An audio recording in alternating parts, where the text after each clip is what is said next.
Apocalypse de Jean.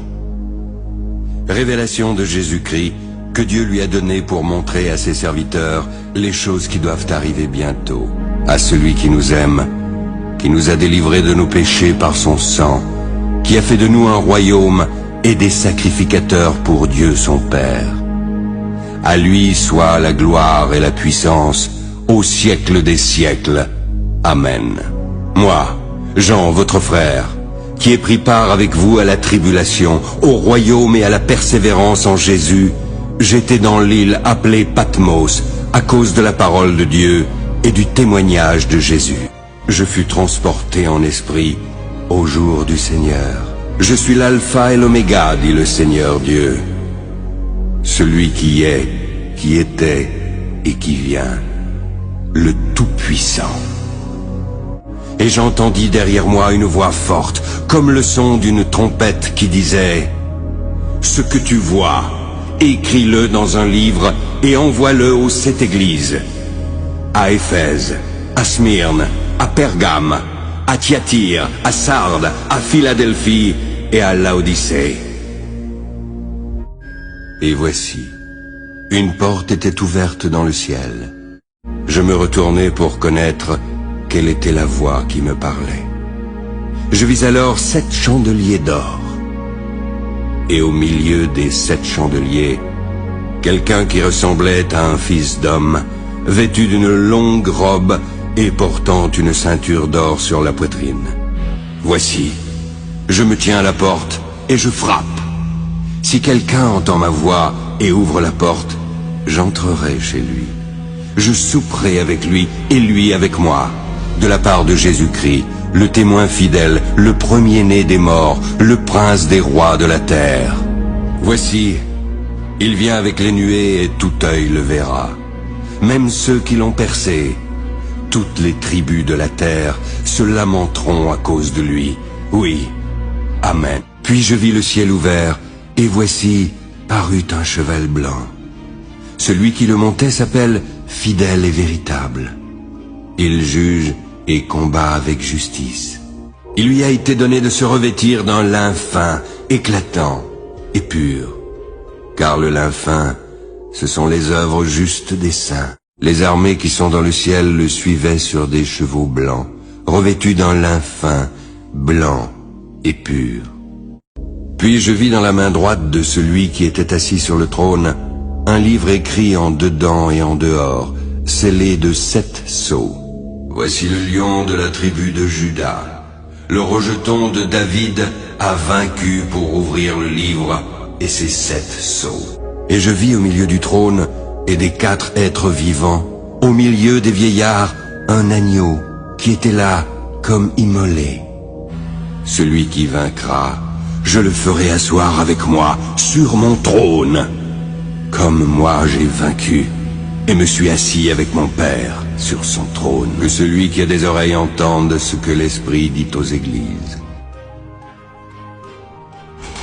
Quand il ouvrit le second sceau, j'entendis le second être vivant qui disait « Viens !»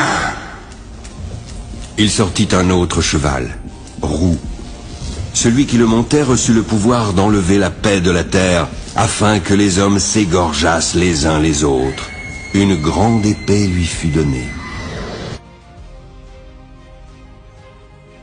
Quand il ouvrit le 3e sceau, j'entendis le 3e être vivant qui disait « Viens !» Je regardai, et voici, parut un cheval noir. Celui qui le montait tenait une balance dans sa main. Puis j'entendis au milieu des 4 êtres vivants une voix qui disait « Une mesure de blé pour un denier et 3 mesures d'orge pour un denier, mais ne fais point de mal à l'huile et au vin. » Quand il ouvrit le 4e sceau, j'entendis la voix du 4e être vivant qui disait « Viens !» Je regardai, et voici, parut un cheval d'une couleur pâle. Celui qui le montait se nommait la mort, et le séjour des morts l'accompagnait. Le pouvoir leur fut donné sur le quart de la terre pour faire périr les hommes par l'épée, par la famine, par la mortalité et par les bêtes sauvages de la terre. Quand il ouvrit le 5e sceau, je vis sous l'autel les âmes de ceux qui avaient été immolés à cause de la parole de Dieu et à cause du témoignage qu'ils avaient rendu. Ils crièrent d'une voix forte en disant: « Jusqu'à quand, Maître saint et véritable, tardes-tu à juger et à tirer vengeance de notre sang sur les habitants de la terre ?» Une robe blanche fut donnée à chacun d'eux. Il leur fut dit de se tenir en repos quelque temps encore, jusqu'à ce que fût complet le nombre de leurs compagnons de service et de leurs frères qui devaient être mis à mort comme eux. Ils chantaient un cantique nouveau en disant: « Tu es digne de prendre le livre et d'en ouvrir les sceaux, car tu as été immolé et tu as racheté pour Dieu, par ton sang, des hommes de toute tribu, de toute langue, de tout peuple et de toute nation. » Il y avait une grande foule que personne ne pouvait compter. De toute nation, de toute tribu, de tout peuple et de toute langue. Ils se tenaient devant le trône et devant l'agneau, revêtus de robes blanches, avec des palmes dans leurs mains. Ils criaient d'une voix forte en disant: « Le salut est à notre Dieu, qui est assis sur le trône, et à l'agneau !» Ce sont ceux qui viennent de la grande tribulation. Ils ont lavé leurs robes et les ont blanchies dans le sang de l'agneau. C'est pour cela qu'ils sont devant le trône de Dieu. Et quand il ouvrit le 6e sceau, il y eut un grand tremblement de terre.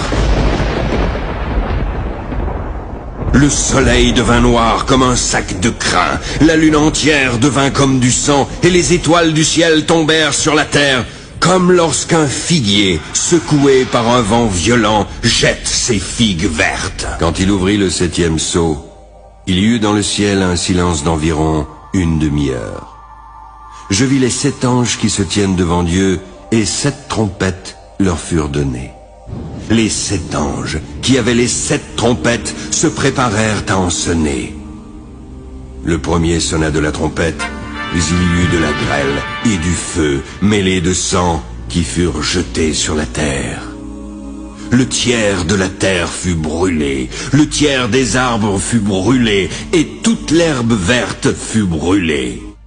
Il jura encore qu'il n'y aurait plus de temps, mais qu'au jour de la voix du 7e ange, quand il sonnerait de la trompette, le mystère de Dieu s'accomplirait, comme il l'a annoncé à ses serviteurs, les prophètes. C'est ici la persévérance des saints qui gardent les commandements de Dieu et la foi de Jésus. J'ai reçu les pleins pouvoirs dans le ciel et sur la terre. Allez donc dans le monde entier, faites des disciples parmi tous les peuples. Baptisez-les au nom du Père, du Fils et du Saint-Esprit. Apprenez-leur à obéir à tout ce que je vous ai prescrit. Et je suis moi-même avec vous chaque jour, jusqu'à la fin du monde. Heureux dès à présent les morts qui meurent dans le Seigneur. Oui, heureux, car leurs œuvres les suivent, et ils se reposeront. Ils revinrent à la vie et régnèrent avec Christ pendant 1000 ans. Les autres morts ne revinrent point à la vie jusqu'à ce que les 1000 ans fussent accomplis. C'est la première résurrection.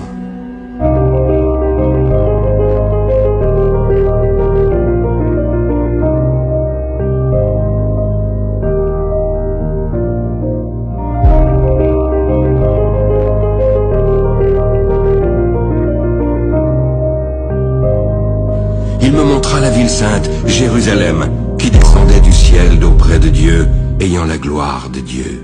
Il n'entrera chez elle rien de souillé, ni personne qui se livre à l'abomination et au mensonge. Réjouissons-nous et soyons dans l'allégresse, donnons-lui la gloire, car les noces de l'agneau sont venues et son épouse s'est préparée. Il lui a été donné de se revêtir d'un lin fin, éclatant et pur, car le lin fin, ce sont les œuvres justes des saints. Ensuite, je vis des trônes. À ceux qui s'y assirent, il leur fut donné le pouvoir de juger. Puis je vis un grand trône blanc, et celui qui était assis. La terre et le ciel s'enfuirent devant sa face, et il ne fut plus trouvé de place pour eux. Alors je vis les morts, les grands et les petits qui se tenaient devant le trône. Des livres furent ouverts, puis un autre livre fut ouvert, celui qui est le livre de vie. Les morts furent ensuite jugés selon leurs œuvres, d'après ce qui était écrit dans ces livres. Je suis l'alpha et l'oméga, le commencement et la fin. À celui qui a soif, je donnerai gratuitement de la source de l'eau de la vie. Celui qui vaincra héritera ces choses. Je serai son Dieu et il sera mon fils. Mais pour les lâches, les incrédules, les abominables, les meurtriers, les impudiques, les enchanteurs, les idolâtres et tous les menteurs, leur part sera dans l'étang ardent de feu et de soufre, qui est la seconde mort.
Quiconque ne fut pas trouvé écrit dans le livre de vie fut jeté dans l'étang de feu.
Si quelqu'un adore la bête et son image, il recevra une marque sur son front ou sur sa main. Il boira lui aussi du vin de la fureur de Dieu, versé sans mélange dans la coupe de sa colère. Il sera tourmenté dans le feu et le soufre, devant les saints anges et devant l'agneau. La fumée de leur tourment monte au siècle des siècles, et ils n'ont de repos ni jour ni nuit. Et celui qui était assis sur le trône dit, « Voici, je fais toutes choses nouvelles. Écris, car ces paroles sont certaines et véritables. » Dieu lui-même sera avec eux. Il essuiera toutes larmes de leurs yeux, et la mort ne sera plus. Il n'y aura plus ni deuil, ni cri, ni douleur, car les premières choses ont disparu. Rappelle-toi donc comment tu as reçu et entendu. Garde et repens-toi. Si tu ne veilles pas, je viendrai comme un voleur, car tu ne sauras pas à quelle heure je viendrai sur toi. Que la grâce du Seigneur Jésus soit avec tous.